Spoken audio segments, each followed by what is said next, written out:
Over 2 decades since her demise, new light has constantly been shared on how Princess Diana lived her life. Now, Lady Sarah McCorquodale has allegedly revealed that she played a Cupid role in the royal love story of Princess Diana and Prince Charles. But this story doesn't go without a twist. So how much of The Crown is true, especially as some stories are far too jaw-dropping to believe? We will tell you all about it in this video. Subscribe to the channels for more content like this. Let's get started. Lady Sarah McCorquodale recently celebrated 44 years of marriage to her husband, Neil McCorquodale. According to reports, Neil is a solid, very steady, private and quiet guy, with a good sense of humor. The perfect foil for Sarah. However, before Neil came along, there was Charles. Princess Diana's sister, Sarah, and King Charles, who was then the Prince of Wales, had a brief relationship back in 1977 when the pair were in their 20s. She first caught Prince Charles's eye at a house party at Windsor Castle for royal ascot. Prince Charles enjoyed Sarah's sparkiness and irreverent wit, and they made each other laugh. Their brief but wholesome romance involved polo matches and an invitation to Balmoral. For a while, she was at the center of speculation surrounding Charles's engagement plans in the late 1970s. However, those rumors were put to an abrupt end in 1978 after a skiing trip to Closters. Sarah revealed in an interview that she wasn't in love with Charles. She described herself as a whirlwind sort of lady, as opposed to Charles, who goes in for slow-developing courtships. I can assure you that if there was to be any engagement between Prince Charles and myself, then it would have happened by now. Sarah also admitted that although she enjoyed being with Charles, she had no intentions of marrying him. Further adding, "I'm not in love with him, and I wouldn't marry anyone I didn't love, whether he were the dustman or the King of England." Naturally upset by her revelations, Charles allegedly broke off their fling. However, both sisters remained in his circle, even attending his 30th birthday party in November at Buckingham Palace. Here's where it gets interesting. Despite the end of their liaison, there were no hard feelings, and Sarah later prided herself on being the matchmaker for Diana and Charles. 16-year-old Princess Diana and 29-year-old Prince Charles first met at a dance at Althorpe. At the time, Charles was visiting Sarah at their 1,500-acre family estate in Northamptonshire. The prince turned to Diana for a tour of the Althorpe photo gallery. After an amazing evening, there was no communication between them. Charles and Diana reunited in July 1980, when both attended a Sussex polo outing. Charles and Diana were invited to stay at their mutual friend Philip de Pass's family home in Sussex for the weekend. Much had changed for Charles in the prior 3 years. For instance, as the heir to the throne, he was facing considerable pressure from his family to find a suitable wife to settle down with, pronto. The pickings in his age group and social circle were increasingly slim, and his longtime love, Camilla Parker Bowles, was married. In another instance, Charles had suffered a devastating personal setback after the death of his mentor, Lord Mountbatten, the summer before. When Diana found herself with Charles again, it just seemed like the perfect time. She intuited that the prince might benefit from tenderness. Sarah may have had an academic transcript the size of an index card, but her emotional radar was at full power. She had rightly sensed that the way to puncture the royal reserve of the heir to the throne was to appeal to his deep reservoirs of sympathy for himself. Charles was allegedly touched by Diana's observation that he was lonely and needed some care. The pair allegedly had a deep sense of connection, and things moved quickly between them. In September of that year, Diana was captured at Balmoral, the royal family's private estate in the Scottish Highlands. In August 1987, after some nudging by the Queen Mother, Charles proposed to Diana at Windsor Castle. She says yes. At that time, it was said that the couple had only gone out a dozen or so times. Afterward, the press attention on the 19-year-old reached a fever pitch. Although she handled much of it with grace, she once burst into tears at the wheel of her car. "I know it's just a job they have to do, but sometimes I do wish they wouldn't." Diana moved from a tiny apartment to Clarence House. The couple formally announced their engagement to the world in February. 4 years later, when Charles and Diana gave their engagement interview, they were asked about their first meeting at Althorpe. Charles recalled somewhat flatly, "I remember thinking, what a very jolly and amusing and attractive 16-year-old she was," he continued. I mean, great fun and bouncy and full of life and everything. Diana was completely smitten as she gushed about how pretty amazing Charles was. When asked whether the couple were in love, Diana wasted no time in answering, of course.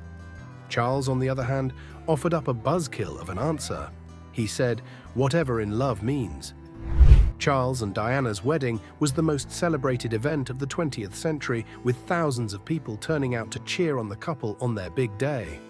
However, what the excited crowd didn't know was that Diana's heart had already been shattered before she even stepped out of her Cinderella-like carriage. As the royal wedding approached, tension grew.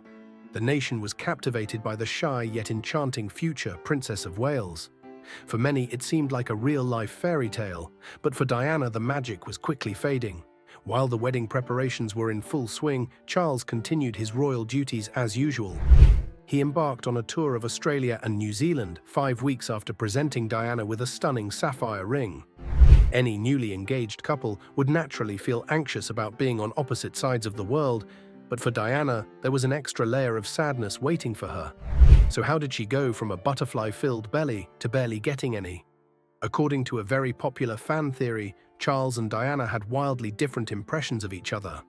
Diana was over the moon in love. As for Charles, well, his feelings were more muted. In one instance, inside sources revealed that when Diana went to bid farewell to Charles at the airport, the phone rang. The source alleged it was Camilla on the line. She wanted her fond farewell. Instead of ignoring the call to concentrate on their goodbyes, Charles reportedly answered it. The conversation was so tender that Diana felt heartbroken and obligated to leave by his rejection. She described that moment 10 years later as what broke her heart. Unfortunately, it wouldn't be the last. There were a lot of speculations that Charles used Diana.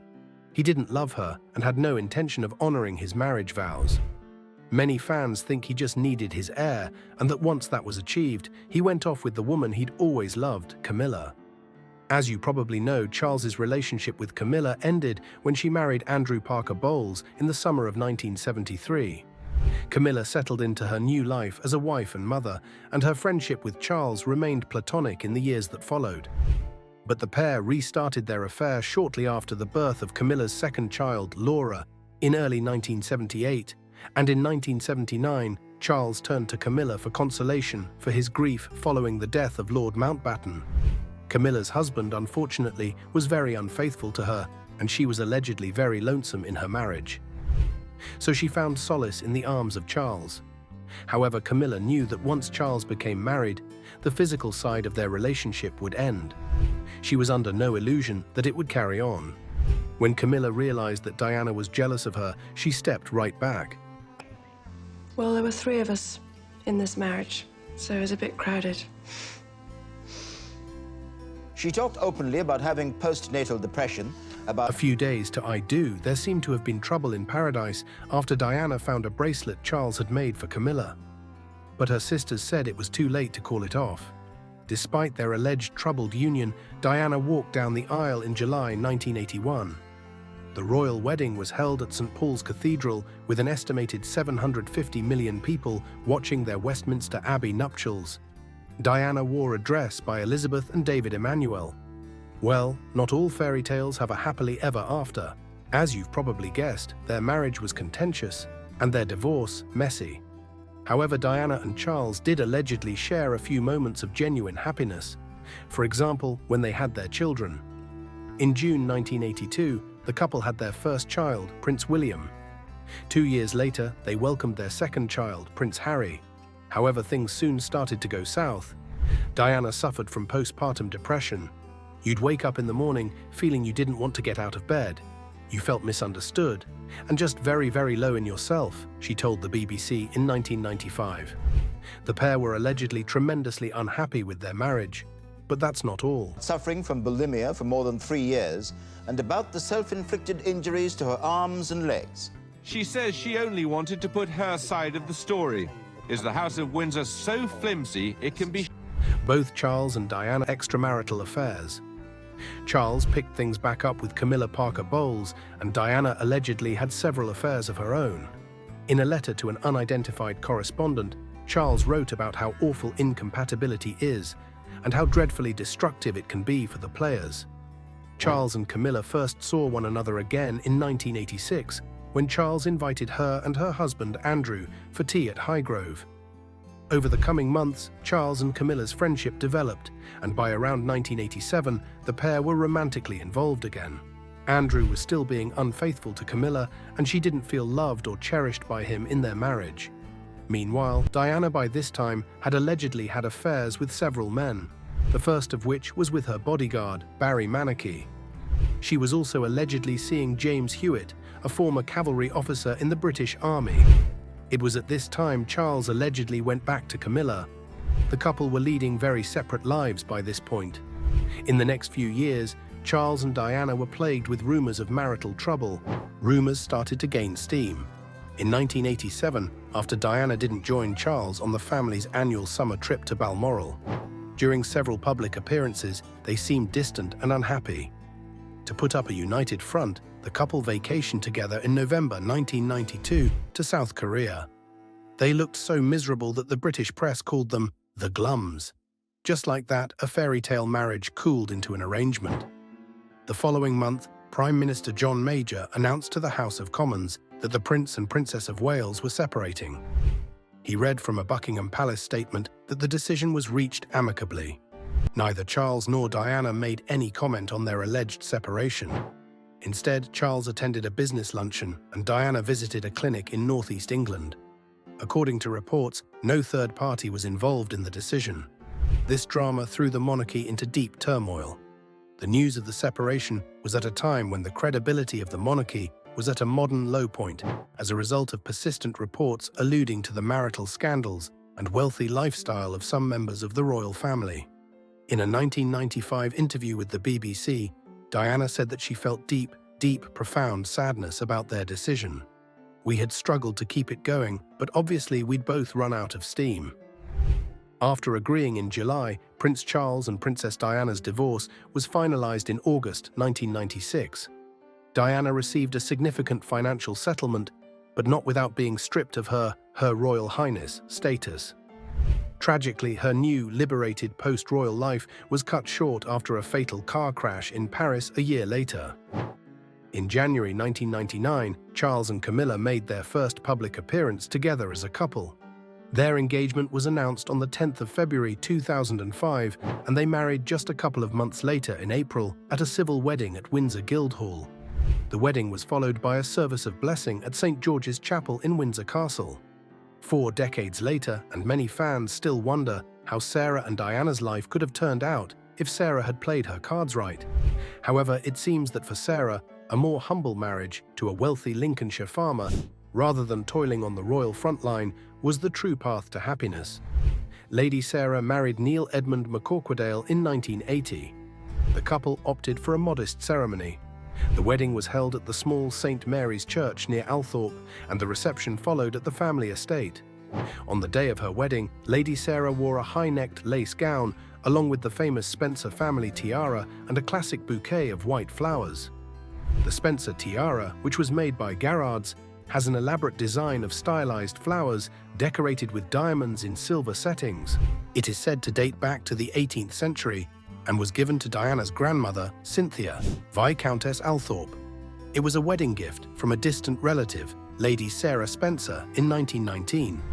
While all 3 of the Spencer sisters wore the headpiece on their wedding days, their mother, Frances Shand Kidd, did not wear it when she married into the Spencer family in 1954.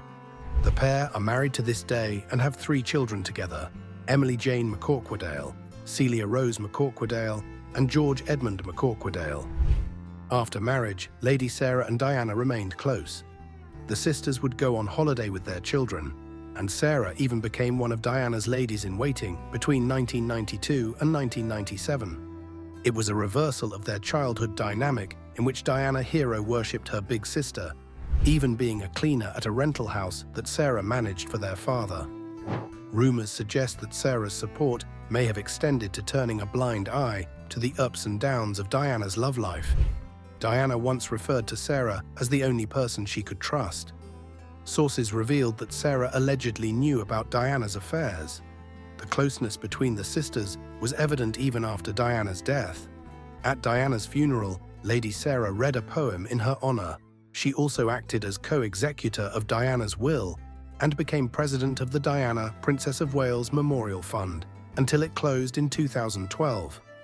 Sarah has remained close to the royal family and often spends time with nephews, Diana's sons, Prince Harry and William, Prince of Wales. Today, Sarah and Neil live near Grantham, Lincolnshire, where, in 2009, she served a one-year term as High Sheriff of Lincolnshire. Prove us all that Sarah is in no hurry to relinquish her reputation for being a bit wild. On her 60th birthday, Sarah's friends and family celebrated her with a huge cake in the shape of a packet of silk cut, in tribute to her love of cigarettes. Sarah's close connection to Diana also extends to her children. Sarah and her other sister, Lady Jane Fellows, are regular features of William and Harry's lives. Sarah was at both of their weddings, as well as the christening of Harry's son, Archie, in 2019. Many fans think that Prince Harry is thought to particularly identify with his Spencer family.